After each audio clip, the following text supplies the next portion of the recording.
어떤 날은 세상에 우리 둘뿐인 것 같다가도 또 어떤 날은 길 가던 타인보다 못하게 느껴집니다. 내가 전생에 무슨 죄를 지었길래 이 고생을 할까? 속이 타들어가는 날이면 이런 탄식이 깊은 한숨이 되어 터져나오지요. 하지만 여러분, 오늘 이 말씀을 들으신다면 곁에 누워 낮잠을 자는 그 사람의 거친 손등을 한 번쯤 두드리게 될지도 모릅니다. 부처님께서는 우리가 맺은 인연의 무게를 이렇게 설명하셨습니다. 여기 마을 하나를 통째로 덮을 만큼 거대하고 단단한 바위산이 하나 있다. 100년에 딱 한 번 부드러운 비단 옷자락으로 그 바위 끝을 아주 살짝 스치고 지나간다. 그렇게 스치고 또 스쳐서 마침내 그 거대한 바위산이 닳아 없어져 고운 먼지가 되는 시간. 우리는 그 길고 긴 시간의 찰나를 한 겁이라 부르느니라. 부처님께서는 눈을 감으시고 묵직하게 덧붙이셨습니다. 중생들이여, 지금 그대 곁에서 밥을 먹고 잠을 자는 그 사람과의 인연은 바로 그 아득한 겁의 시간을 수만 번이나 건너온 것이니라. 왜 우리는 그 먼 길을 돌아 다시 이 지독한 인연으로 만날 수밖에 없었을까요? 오늘 그 전생의 비밀을 들으시고 나면 여러분 곁에 그 사람이 측은해 보이기 시작할 것입니다. 해질녘 보리수 나무 아래서 부처님께 한 여인이 조용히 다가와 무릎을 꿇고 간절한 마음으로 여쭈었습니다.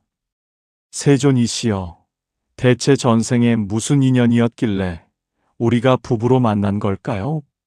좋을 땐 한없이 좋다가도 싸울 땐 원수가 따로 없으니 이 지긋지긋하면서도 애틋한 인연의 진짜 이유가 궁금합니다. 부처님께서 나직한 목소리로 말씀하기 시작하셨습니다. 잘 듣거라. 사람과 사람이 부부로 만나는 데에는 4가지 지독한 업의 사슬이 있느니라. 첫 번째는 전생의 큰 은혜를 갚으러 온 보은의 인연이요. 두 번째는 전생의 깊은 원한을 풀러온 보원의 인연이며, 세 번째는 뺏긴 재물을 받으러 온 토체의 인연이고, 마지막 4번째는 빌린 것을 갚으러 온 상체의 인연이니라. 내가 이야기 하나를 들려주겠다. 아주 먼 옛날 깊은 산골에 앞을 보지 못하는 가난한 선비가 살고 있었다. 그는 전생의 업이 두터워 태어날 때부터 빛을 보지 못했고 구걸하며 겨우 목숨을 이어갔지. 어느 추운 겨울날 선비가 얼어붙은 강물을 건너다 발을 헛디뎌 물에 빠지고 말았는데, 그때 마침 근처를 지나던 한 여인이 차가운 강물에 뛰어들어 그를 구해냈다. 여인은 갈 곳 없는 선비를 자신의 집으로 데려가 극진히 보살폈다. 두 사람은 그렇게 부부의 연을 맺었다. 여인은 낮에는 삭바느질을 하고 밤에는 집신을 엮어 선비를 봉양했다. 선비가 미안함에 눈물을 흘릴 때면 당신은 나의 하늘이자 당신을 모시는 것이 나의 기쁨이라고 여인은 늘 말했다. 세월이 흘러 두 사람이 같은 날 한시에 세상을 떠나 저승의 문턱에 닿았고, 염라대왕 앞에 선 선비는 억울함에 가슴을 치며 물었다. 왕이시여, 저는 평생 앞을 보지 못해 남에게 폐만 끼치다 왔습니다. 그런데 저 착한 여인은 왜 하필 저 같은 사람을 만나 평생 고생만 하다 이곳에 왔습니까? 그러자 저승의 왕이 조용히 지난 삶을 비추는 거대한 거울을 가리키며 말했다. 거울 속에는 두 사람의 아주 먼 전생이 펼쳐졌는데, 놀랍게도 전생에 그 선비는 나라를 구한 고결한 충신이었고, 지금의 아내는 그를 시기해 모함하고 죽음에 이르게 했던 원수였다. 선비가 억울하게 목숨을 잃던 날 여인은 권력을 잡고 떵떵거리며 살았다. 하지만 죽음의 문턱에서 여인은 깊이 참회했지. 내가 저 귀한 분의 인생을 망쳤구나. 다음 생에는 내가 저분의 눈이 되어드리고 저분의 발이 되어 그 빚을 갚으리라 결심하고 그의 아내로 태어난 것이었다. 이 눈물겨운 전생의 이야기를 들려주시고 부처님께서는 조용히 미소 지으며 말씀하셨습니다. 보아라. 이 세상 어떤 인연도 처음부터 아름답고 완성된 모습으로 오지는 않느니라. 저 투박한 흙덩이가 귀한 도자기가 되기 위해서는 가마 안에서 살을 에이는 뜨거운 불을 견뎌야만 한다. 그 고통스러운 불길이 없으면 그릇은 그저 발에 차이는 흙덩어리로 남을 뿐이지 않느냐. 부부의 인연도 이와 같다. 때로 나를 돕는 부드러운 인연은 도자기의 모양을 잡아주는 다정한 손이요. 나를 괴롭히고 아프게 하는 모진 인연은 그 그릇을 깨지지 않게 단단히 굽는 뜨거운 불이니라. 부드러운 손길도 뜨거운 불길도 그 어느 하나라도 없으면 인연의 완성은 결코 이룰 수 없느니라. 설화 속 여인은 전생의 한 남자의 목숨을 앗아간 원수였지만 죽음의 문턱에서 진심으로 참회했기에 이번 생에 그의 아내로 태어나 평생을 그의 지팡이로 살았습니다. 이것은 단순히 벌을 받는 것이 아니라 자신이 망가뜨린 상대의 삶을 자신의 손으로 다시 온전하게 복구해내는 거룩한 수행인 것입니다. 지금 배우자가 나를 위해 정성으로 지은 밥상을 차려내고 나의 허물을 덮어주고 있습니까? 이른 아침 일터에 나가 가족의 생계를 위해 묵묵히 일하고 있습니까? 그렇다면 그것을 결코 당연하게 여기지 말아야 합니다. 그것은 전생의 인연을 이번 생의 귀한 꽃으로 피워내기 위해 그 사람이 우리의 지팡이가 되어주고 있는 것일지도 모릅니다. 상대가 베푸는 작은 배려 하나에도 우주보다 무거운 감사의 마음을 내어야 합니다. 그 사람이 여러분의 곁에서 묵묵히 짐을 나누어지고 있는 그 순간이 바로 우리에게 주어진 가장 큰 축복이자 업장을 닦을 기회임을 잊지 마시고 은혜의 인연으로 현생을 사시길 바랍니다. 중생이 고개를 끄덕이며 다시 한번 여쭈었다. 그렇다면 원망의 마음을 품은 전생의 인연은 어떤 모습으로 현생에 나타납니까? 중생의 물음에 부처님께서는 나지막하고 깊은 목소리로 또 다른 설화를 이어가셨습니다. 옛날 어느 마을에 한 선비와 정혼을 한 처녀가 있었다. 사내는 과거 공부를 위해 한양으로 떠나며 여인에게 손을 꼭 잡고 약속했지.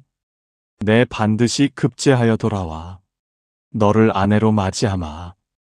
여인은 그의 말 한마디를 굳게 믿고 10년이 넘는 시간 동안 그 선비만을 기다렸다.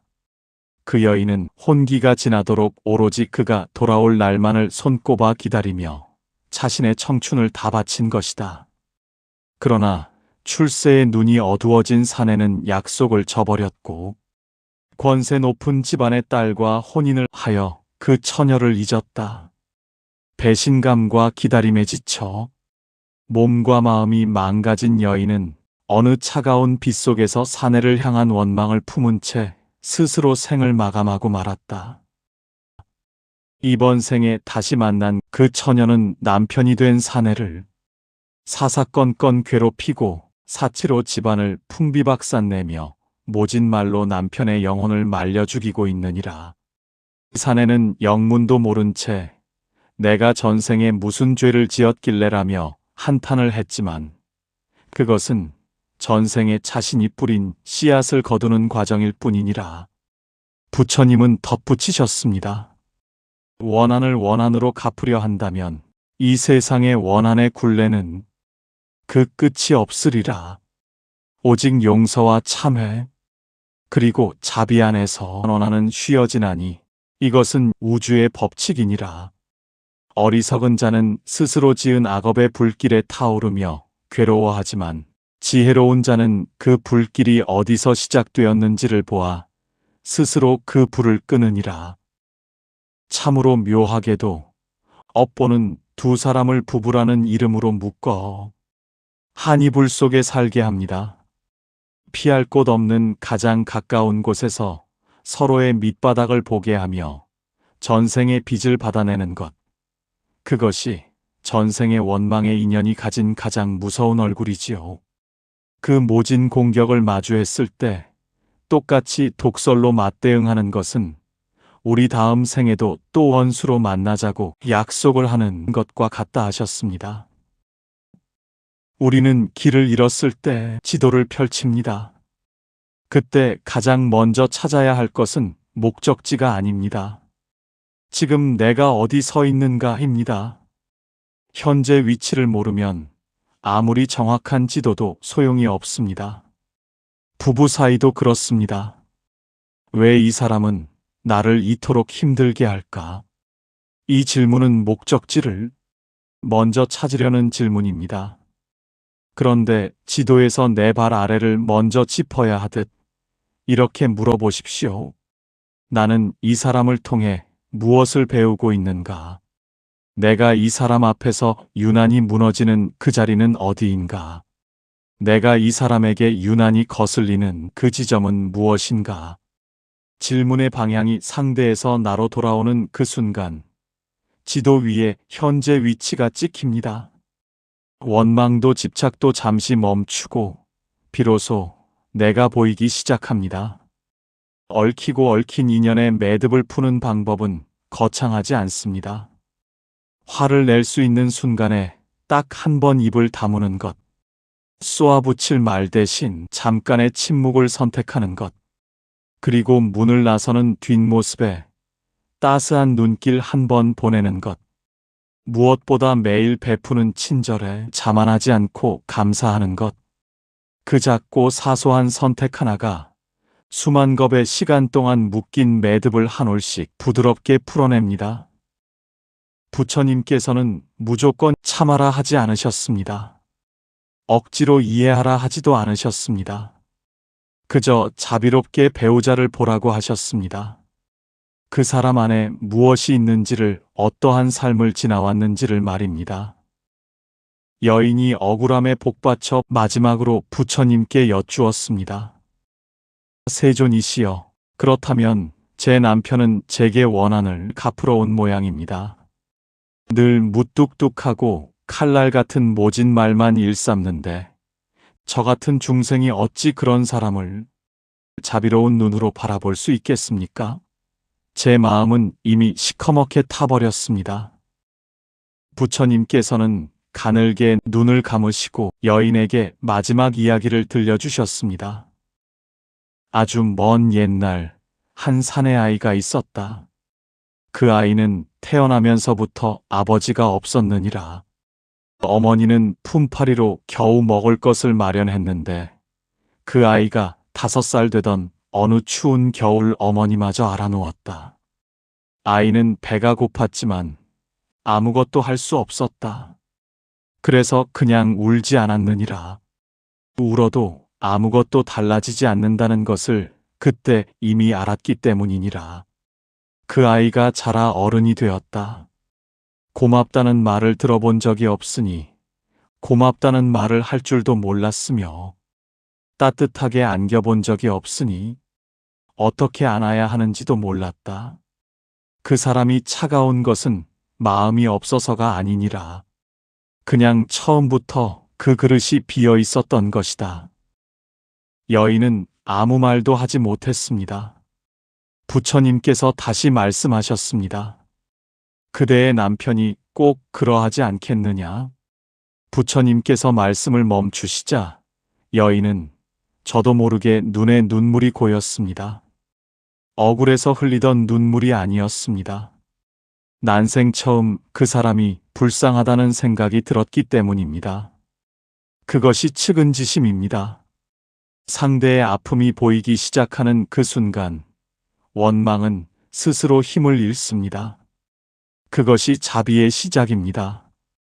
여러분, 겨울 내내 꽁꽁 얼어붙은 강물을 망치로 두드려 깬다고 생각해 보십시오.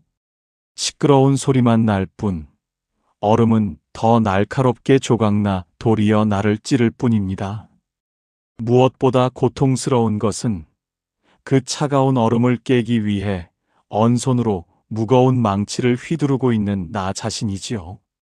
하지만 따스한 봄볕은 아무런 소리 없이 그저 비출 뿐입니다. 억지로 깨려 하지 않아도 그 온기에 얼음은 스스로 녹아 흐르는 물이 됩니다. 자비는 그저 저 사람도 참 춥게 살았구나라는 안쓰러운 마음의 온기를 비추는 것입니다. 평생 무뚝뚝하게 산 사람은 그렇게 살 수밖에 없었던 자기만의 혹독한 겨울이 있습니다. 울고 싶은데 울 수 없었던 밤이 있었을 것이고, 따뜻하게 안기고 싶었는데 그러지 못한 날이 있었을 것입니다. 그 상처 입은 아이가 자라 지금 당신 곁에 앉아 있는 것입니다. 그렇게 보이는 순간 미움은 갈 곳을 잃습니다. 당신도 참 춥게 살았구나라는 그 한마디가 오랜 시간을 이어온 악연의 사슬을 끊어내는 진정한 지혜입니다. 오늘 밤 여러분 곁에 누운 그 지독하고도 귀한 사람을 가만히 바라보십시오. 그 사람이 은혜를 갚으러 왔든 원망을 풀러 왔든 어느 쪽이든 그는 이번 생에 당신에게 배정된 가장 가까운 스승입니다. 그리고 그 사람을 향해 마음속으로 조용히 읊조려 보세요. 그동안 참으로 고생 많으셨습니다. 그리고 당신을 만난 덕분에 나 또한 참으로 많이 배웠습니다. 이 한마디가 업장을 맑게 닦아내고 내일 아침 여러분의 삶에 새로운 이해의 볕을 들여놓을 것입니다. 오늘 이 이야기가 깨달음을 얻는데 작은 등불이 되셨나요? 이 이야기가 마음에 닿으셨다면 구독과 좋아요로 따뜻한 마음을 나누어 주십시오. 채널 붓다의 등불은 부처님의 깊은 가르침을 우리네 고단한 삶 속에서 가장 쉽고 따스하게 이해할 수 있도록 정성을 다해 전해드리겠습니다. 여러분의 남은 삶이 평온과 자비로 가득하시길 두 손 모아 기도합니다. 감사합니다.